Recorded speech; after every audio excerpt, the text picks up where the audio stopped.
Hello दोस्तों, लेखू किराना में आपका स्वागत है। और आज इस वीडियो में हम जानेंगे कि होलसेलर से सस्ता सामान कैसे लें। बहुत लोग अपनी खरीदी पे चूक जाते हैं और होलसेलर से महंगा में खरीद लेते हैं, फिर अपने दुकान पर आकर महंगा बेचते हैं। ऐसे में आपका ग्राहक का नुकसान होता है और आपकी कमाई भी कम हो जाती है। तो ऐसा क्या करें जो आप होलसेलर से सस्ता सामान भी ले सकते हैं और अपने दुकान में सस्ता भी बेच सकते हैं और अपनी कमाई बढ़ा सकते हैं। तो हमारी वीडियो में अगर आप नए हो तो वीडियो को लाइक जरूर करें और ऐसे ही टॉपिक या किराना के बारे में जानने के लिए हमारे चैनल को सब्सक्राइब जरूर करें। हम किराना और किराना बिजनेस के बारे में बात करते रहते हैं। तो आइए वीडियो को स्टार्ट करते हैं।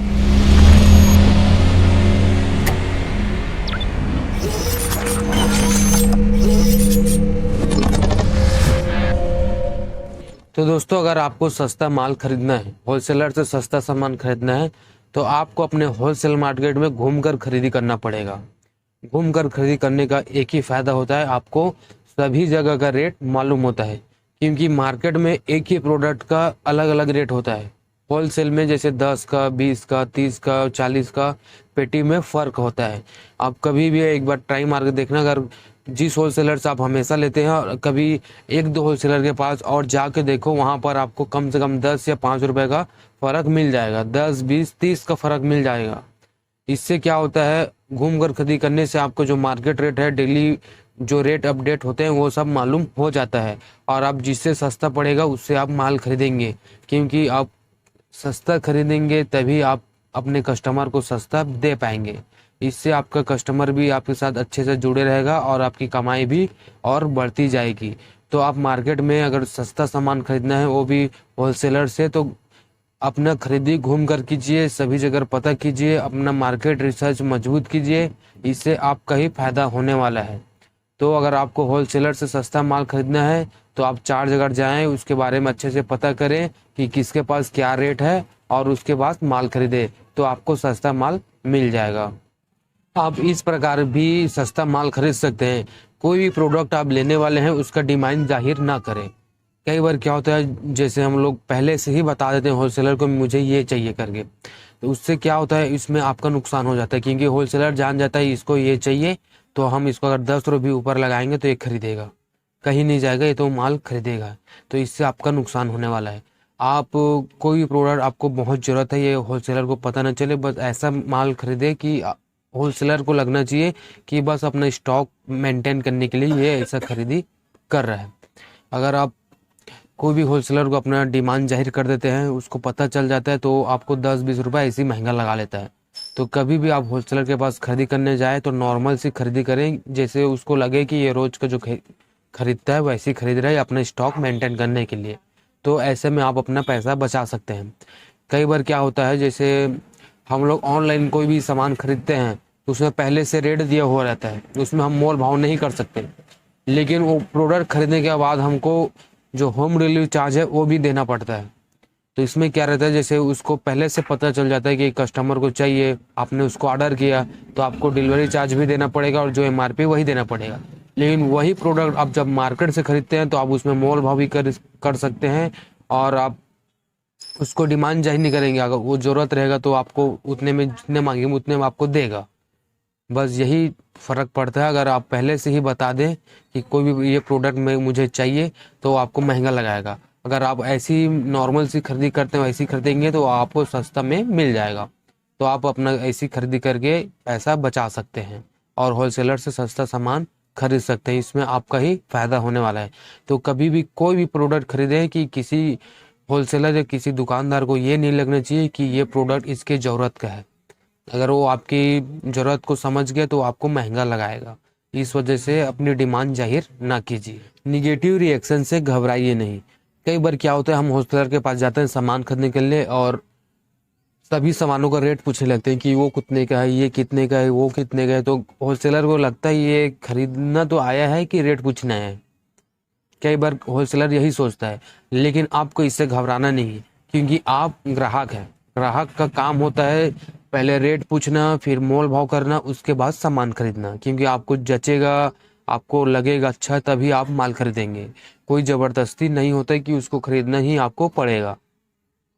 तो जब भी आप वो होलसेलर के पास जा रहे हैं तो अच्छे से उसका रेट पता कीजिए, स्कीम के बारे में जान लिए, माल कैसा है, कितने दिन एक्सपायरी है, कितना का पड़ रहा है, ये सब जानिए, उसके बाद माल खरीदिए। अगर अगर कोई भी होलसेलर आपसे गलत रिएक्शन कर रहा है या निगेटिव बर्ताव कर रहा है तो आप उससे घबराइए नहीं, क्योंकि मार्केट में बहुत सारे होलसेलर बैठे होते हैं और आपको मार्केट में कहीं ना कहीं कोई भी प्रोडक्ट मिल जाएगा। अगर उसी होलसेलर के पास सिर्फ वही प्रोडक्ट मिलता है तो आपको सोचने में दिक्कत होता है, लेकिन मार्केट में ऐसा नहीं है, बहुत सारे लोग बैठे हुए हैं, सभी के पास सभी प्रोडक्ट मिल जाता है। अगर एक से दुनिया चलता है तो ऐसे में तो बहुत बड़ा दिक्कत हो जाता। लेकिन आपको एक ही प्रोडक्ट कई लोगों के पास मिल जाएगा और कई लोगों के पास अलग अलग रेट तक भी मिल जाएगा। तो आपसे कोई भी होलसेलर गलत रिएक्शन कर रहा है या नेगेटिव बर्ताव कर रहा है या चिड़चिड़ापन कर रहा है या फिर गाली गलौज जो भी कर रहा है तो आप घबराइए नहीं, आप दूसरे होलसेलर के पास जाइए, वहां से खरीदी करना स्टार्ट कर दिए, क्योंकि आप ग्राहक हैं। ग्राहक आप कोई भी सामान का रेट पूछेंगे नहीं, मोल भाव करेंगे नहीं तो आप माल कैसे खरीदेंगे? अगर उसके बारे में अच्छे से जानेंगे नहीं कि स्कीम क्या है, एक्सपायरी कब है, ये सब जाने बिना आप माल नहीं खरीद सकते। तो आपका हक बनता है ये सब करना। अगर कोई भी होलसेलर आपसे चिड़चिड़ापन या गाली गलौज कर रहा है तो आप वहाँ माल खरीदना बंद कर दे, और ऐसे में ही आपको सस्ता सामान मिलेगा, क्योंकि आप उसके बारे में जानेंगे नहीं तो आप कैसे कोई भी प्रोडक्ट खरीद सकते हैं। अगर आपको कोई भी प्रोडक्ट के बारे में जानना है तो उसके बारे में आपको देखना पड़ेगा कितने का आ रहा है, क्या स्कीम है, क्या रेट है, कब एक्सपायरी होने वाला है, तब जाकर आप उसके बारे में आपको अच्छे से पता चलेगा। यही चीज़ आपको करना है तो आपको कोई भी माल सस्ता में मिल जाएगा, क्योंकि आप कोई भी प्रोडक्ट के बारे में अच्छे से जानेंगे नहीं तो आपको कोई भी गलत रेट लगा सकता है। अगर आपके साथ कोई भी होलसेलर गलत रिएक्शन कर रहा है या बुरा बर्ताव कर रहा है तो आप वहां से माल खरीदना बंद कर दें। मार्केट में बहुत सारे दुकान पहले से हैं। इस तरह भी आप अपने होलसेलर से सस्ता सामान खरीद सकते हैं। कोई भी प्रोडक्ट लेने जा रहे हैं आप मार्केट में, यही देखें कि आप थोड़ा ऐसा वक्त चुनें जिस वक्त में होलसेलर खाली हो। कई बार क्या होता है, हम लोग पहले से ही चले जाते हैं दुकान, मार्केट बहुत भीड़ हो जाता है, या ऐसे समय चले जाते हैं जिस समय में भीड़ भाड़ ज़्यादा होता है। तो आपको वही समय को चुनना है, एक सेकंड, जिस समय आपका होलसेलर ज़्यादा टाइम खाली हो, क्योंकि वैसे टाइम में आप जाओगे मस्त बढ़िया आराम से बैठकर बात कर कर मोल भाव कर कर सामान खरीदेंगे तो आपका होलसेलर भी खुश हो जाएगा और आप भी खुश हो जाएंगे।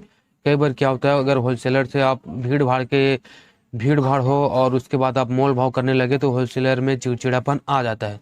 तो आपको यही देखना है कि किस टाइम में आपका होलसेलर खाली रहता है, किस टाइम में ग्राहकी कम रहता है, उसी टाइम में आपको माल खरीदने जाना है और अच्छे से बैठकर मोल भाव कर सभी चीज़ों के बारे में जानकर आपको कोई भी प्रोडक्ट खरीदना है। इससे भी आपका होलसेलर से रिलेशन अच्छा बनेगा और आपको सस्ता सामान भी मिल सकता है, क्योंकि होलसेलर लोग भी देखते हैं कि कोई भी जो अच्छे कस्टमर होते हैं उनसे अच्छा से बात करते हैं, उसको अच्छा रेट प्रोवाइड कराते हैं, उसके सारे स्कीम के बारे में बताते हैं। अगर सारा स्कीम आपको पता लगाना है, अच्छे रेट में खरीदना है, तो आप यही देखें कि कौन से टाइम में आपका होलसेलर फ्री रहता है, वैसे टाइम में आप खरीदी कर कर अपने होलसेलर से सस्ता माल खरीद सकते हैं। क्योंकि वो भी इंसान है, आप भी इंसान हैं, आप भी मोल भाव कर सकते हैं, वो भी मोल भाव कर सकते हैं। लेकिन मोल भाव करने के वक्त कुछ ऐसा ध्यान दें कि आप ज़्यादा मोल भाव ना करें। जैसे कोई भी प्रोडक्ट का अगर रेट रहता है, जैसे 10 MRP है, तो आप उसमें आपको अगर वो 8 रुपये पड़ रहा है तो यही समझे कि वो प्रोडक्ट कितने की लागत से बनती है। तो आप ज़्यादा, जैसे आप 8 रुपये पड़ रहे हैं तो आप उसको बोलोगे 7 रुपये में दे दो, तो ऐसे में वो नहीं दे पाएगा।